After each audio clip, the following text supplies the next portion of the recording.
Hello, this is Dr. Johnson. I'm one of the AP Stats teachers at Capel High School, and I want to welcome you to this lesson on significance tests for population proportion. You will need your calculator at the end of this lesson, so keep that handy. Let's talk about errors. When we reject the null hypothesis or fail to reject the null hypothesis, there's a possibility that we could be wrong, that we made an error. If we choose a critical level of 5%, that means there's a 5% chance that we will reject the null hypothesis when in fact it is correct. Each hypothesis, the null and the alternative, could possibly be a wrong decision. Therefore, there are two types of errors. Let's consider a criminal trial. One type of error occurs when people who are innocent are found guilty. And for this, I give you the Dallas Innocence Project. Since 2001, 24 men who were wrongfully convicted in Dallas County have been fully exonerated by DNA testing. Together, they served more than 300 years in prison and many more years on parole. The other type of error occurs when people who are guilty are not convicted. And for this, I ask, have you ever jaywalked without getting caught? Have you ever been speeding in your car without getting caught? Some people consider the O.J. Simpson acquittal in the criminal trial to be an example of this type of error. So there are two types of errors. One of them is called type 1 error. It occurs when the null hypothesis is true and is rejected. The probability of a type 1 error is denoted alpha, the significance level. It is the probability of making a type 1 error when the null hypothesis is true. To reduce the probability of a type 1 error, you can reduce the significance level alpha.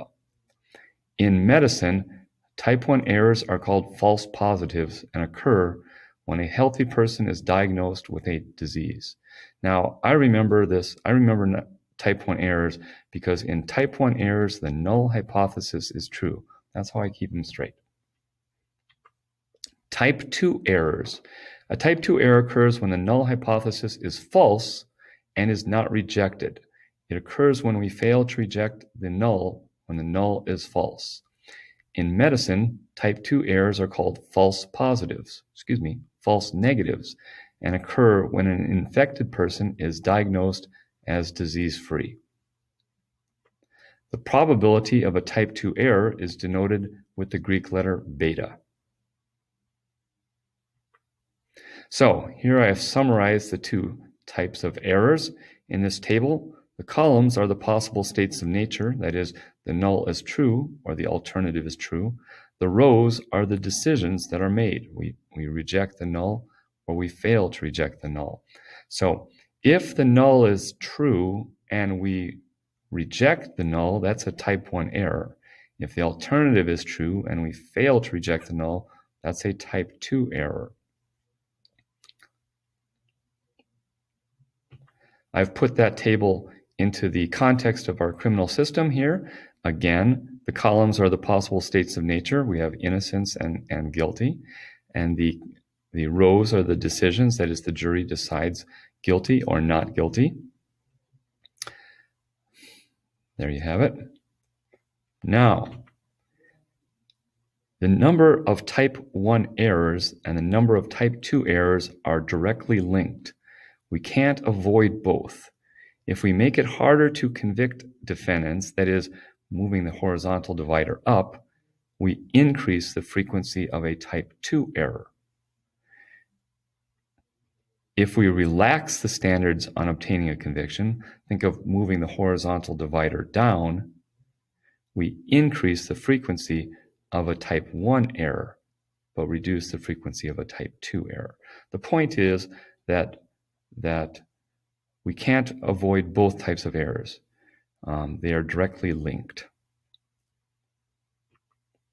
So let's see if we can identify the type of error that occurred. Suppose the null is that you are healthy.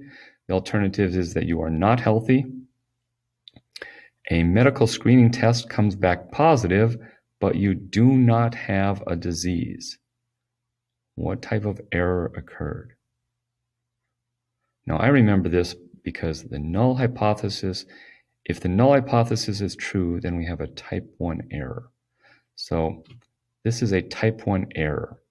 You do not have a disease, but the test came back positive. Suppose a medical screening test comes back negative, but you have a communicable disease. What type of error occurred? Well, this has to be a type 2 error. Suppose the null hypothesis is that you are not pregnant, and the alternative hypothesis is that you are pregnant. You can see that these types of errors can have consequences. So, types of statistical errors, let's try this again. Suppose the null hypothesis is that your computer is not infected with a virus. The alternative is that your computer is infected with a virus. And antivirus software on your computer does not detect a malicious virus that is in fact on your computer. What type of error occurred? This has to be a type 2 error because there was a malicious virus on the computer. Now, another thing the AP exam can ask you to do is to describe the consequences of a type 1 error and a type 2 error. So let's practice that. The average time it takes to get over a common cold is 8 days.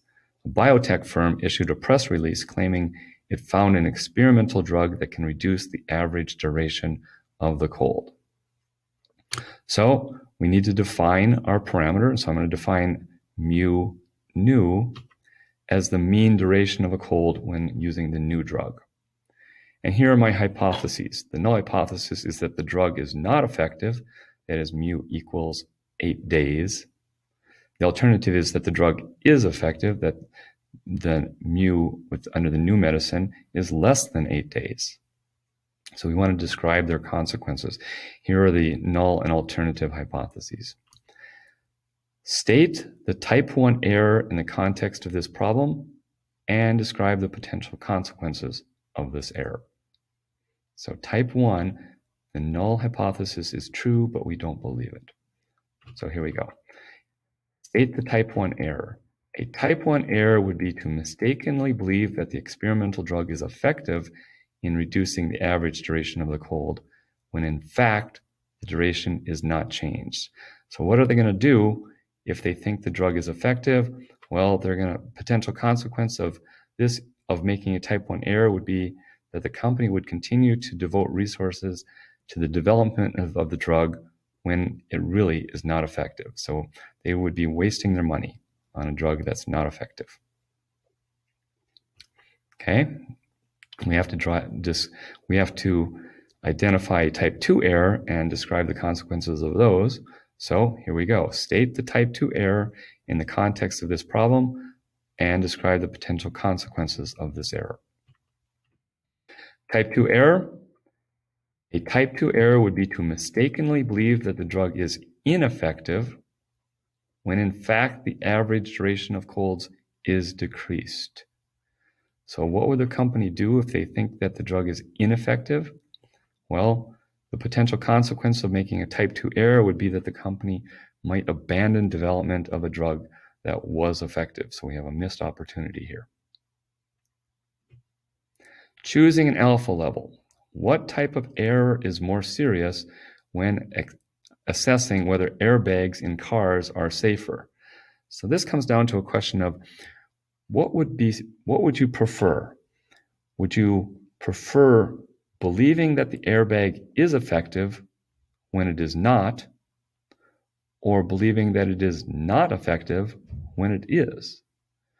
Well, if you believe that it is not effective, you're probably going to drive a little bit slower and more cautiously, and that's not so bad.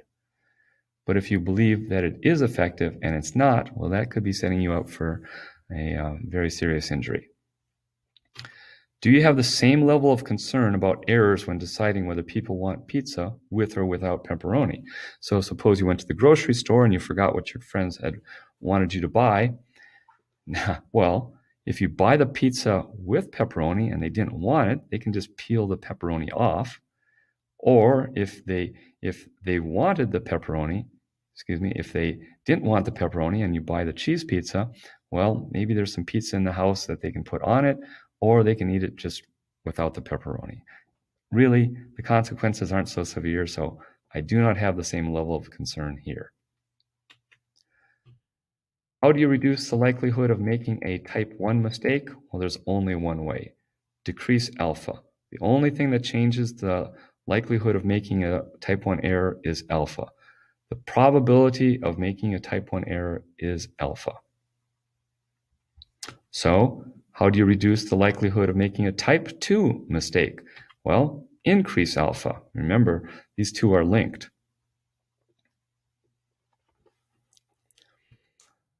What should you consider when choosing a significance level alpha? One thing is, how plausible is the null hypothesis? What are the consequences of making a type 1 error? And what are the consequences of making a type 2 error? On the first bullet point, if the null hypothesis represents a long-held belief, then you're going to require strong evidence, that is a small alpha, in order to be convinced to dissolve that belief. Okay. In the diagram below, the critical value is at the dotted line. So we reject the null hypothesis if the calculated statistic falls to the right of the dotted line. The blue area represents the type 1 error, and the red area represents the type 2 error. Now, oftentimes we do not exactly know where that distribution is for the alternative hypothesis. So we just put it right here for discussion purposes. So if your statistic falls to the right of our dotted line, then we're going to commit a type 1 error. And if the statistic falls to the left, you might make a type 2 error.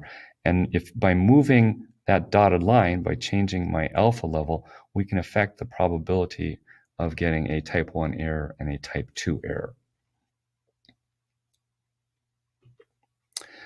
The standard test procedures allow us to select alpha, the significance level of the test, but we have no direct control over beta.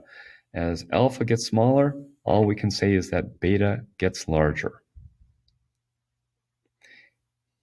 In choosing the significance level for the test, we're actually deciding how much we want to risk committing a type 1 error, rejecting the null hypothesis when it is in fact true. So let's practice this. We're going to do a FRQ. So when testing a claim about a population proportion, our null hypothesis is always going to be that rho is equal to some hypothesized value P0. Then we have either one of two alternative hypotheses, the two-tailed alternative with a not equal sign, or one of these one-tail alternatives with a greater than or a less than sign. And of course, we're going to have to check our conditions. The conditions for performing a significance test on a proportion are these. The data has to be random. If the data is not random, you might as well start over. This is you just can't do anything with bad data. The second condition is independent observations, or a 10% condition. When sampling without replacement, check that the population is at least 10 times as large as the sample.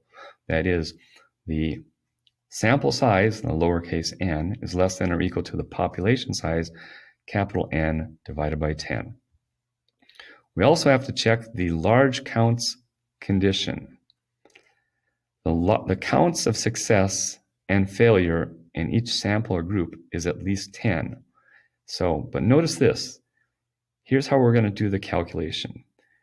We need to test whether the sample size n times our hypothesized value is equal to or greater than 10, and the sample size n times 1 minus our hypothesized value are greater than or equal to 10, where P0 is the hypothesized value from the null hypothesis and not the sample proportion from our sample. So when testing the large count condition in the context of a significance test, we get to assume that the null hypothesis is true, so we're going to use our hypothesized value when checking the large count condition. And we're also going to we also have to calculate a test statistic. When performing a significance test, we do calculations assuming that the null hypothesis is true, The standardized test statistic measures how far the sample result diverges from the parameter value specified in the null hypothesis in standardized units. This here is the formula for test statistics. You do not have to memorize this formula. It is on our formula sheet. All test statistics will take this form. And here we go. In the case of a one proportion z-test, the test statistic is a z-statistic. And in fact, for all tests involving a proportion, we're going to use a z-statistic. Suppose the conditions are met to test the hypothesis that rho is equal to some hypothesized value. We're going to compute this z-statistic. It's equal to our sample proportion minus my hypothesized value over the standard deviation. Now notice that the denominator in the test statistic uses our hypothesized value, p0, from our null hypothesis. Do not use p hat in this context. Okay, and then we're going to obtain our probabilities like we did in chapter 2 from our calculator or from a table. So let's do this example here. When this accounting firm audits a company's financial records for fraud, they often use a test based on Benford's law. Benford's law states that the distribution of first digits in many real-life sources of data is not uniform. In fact, when there is no fraud, about 30.1% of the numbers in the financial records should begin with the digit 1. This seems a little bit confusing. You would expect that the digit 1 would appear about 1/10 of the time, but in fact what they found is that when there's no fraud, about 30.1% of the numbers in financial records begin with 1. However, if the proportion of first digits that are 1 is different from 3.01 in a random sample of records, then the accounting firm does a more thorough investigation. So suppose they took a random sample of 300 expenses from the company's financial records, and they found that 68 expenses begin with the digit 1. Should they do a more thorough investigation? Well, we're going to use our ICCI process, and the identify part here is going to, in the identify part, we want you to define the parameter, state the significance level, and state the null and alternative hypothesis. So I'm going to let rho be equal to the true proportion of all expenses at this company that begin with the digit 1. We want to test the following hypotheses at the alpha equals 0.05 significance level. If the problem does not give you a significance level, I want you to pick alpha equals 0.05. The null hypothesis is that rho is equal to 30.301. The alternative is that it is not equal to 30.301. Now we have to check the conditions. In your first statement of the conditions, I want you to name this procedure. This procedure is called a one sample z-test for population proportion. So here's what I want you to write. If conditions are met, we'll perform a one sample z-test for population proportion. We're going to check the random condition. It says right up here that we have a random sample. So I write that down.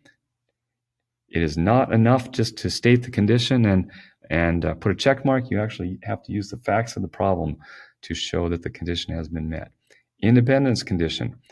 Now, I take a sample of 300. We don't know the population size, so we get to make a reasonable assumption here. It is reasonable to assume that there are more than 10 times 300 or 3,000 expenses in this company's financial records. So that way the 10% condition is met. Now we have to check the large count condition, but remember, in this context, we have to use the hypothesized value for rho, the P0. So 300 times 0.301, that's 90.3, and that's greater than 10. 300 times 1 minus 0.301, that's 209, and that is also greater than 10. So both are greater than 10. So now it's time to get out your calculator. Everybody get out your calculator. And I'll walk you through the syntax for doing this process on your calculator. Okay, grab your calculator. Here we go. From the main menu, enter the statistics module. That's number 2, module 2. I want you to press test, T-E-S-T, that's F3, because we're doing a test, a significance test. What type of test? It is a z-test. All proportion tests are z-tests.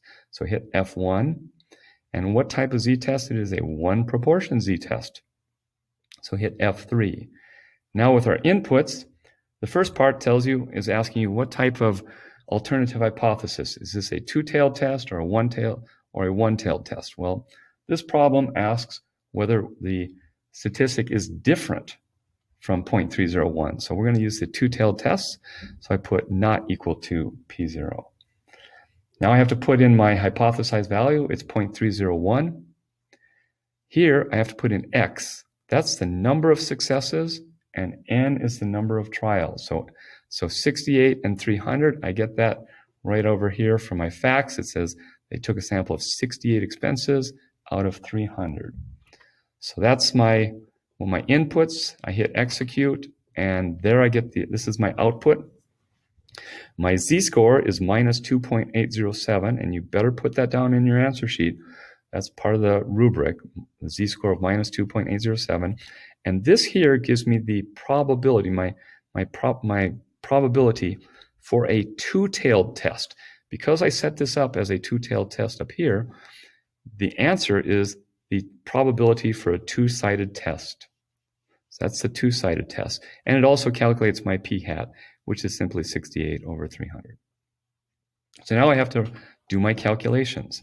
First thing I want to do in my calculations is calculate p-hat. That was my 68 over 300. That's equal to 0.227. Now, you always have to calculate your z-score. And we're going to follow the formula that I just covered. The z-score is p-hat, that's 68 over 300, minus my hypothesized value. And that's all over this factor right here, which I have as my denominator. And in this denominator, make sure that you are including your hypothesized value. So I have 0.301 times 1 minus 0.301, all divided by the sample size 300. And when I hit execute, I get minus 2.807. So I get a z-score of minus 2.807, and that's the exact same z-score I got with my calculator. So things are checking out for me here. Now we still want you to do a normal curve. So draw a normal curve. I put 0.301 at the center, and I put 0.227 out on the left border there because I got a z-score of minus 2.807. But remember, this is a two-tailed test. So the area that we're trying to find is not just the area in this little corner over here, but also the area in a similar corner on this other side. Now, one way we can do it, one way we can find the area under one side, if we wanted to just find the probability under one side, I can use my normal CD function. And so I do that here. The lower boundary is minus infinity. My upper boundary is my z-score of minus 2.807. That's my z-score right there. Since I'm using standardized scores, I have to put in my standard deviation of 1 and my mean of 0. And that tells me the probability of getting a z less than minus 2.807 is this number right here, 0.0025. But remember, that is just one tail. That's just one tail, and we're doing a two-tailed test. So we're going to have to double that amount. We need to double the probability because the area on the table or in the calculator's normal CD function is for a one-tailed test. But we're doing a two-tailed test. So here's my probability expression right here. The probability of getting a random z less than minus 2.807 or greater than 2.807 is 2 times the probability from a one-tailed test, and that's equal to 0.005, which was the same number we got when we did our calculator test on this slide right here, 0.005. Okay? But that's not enough. We still need to interpret.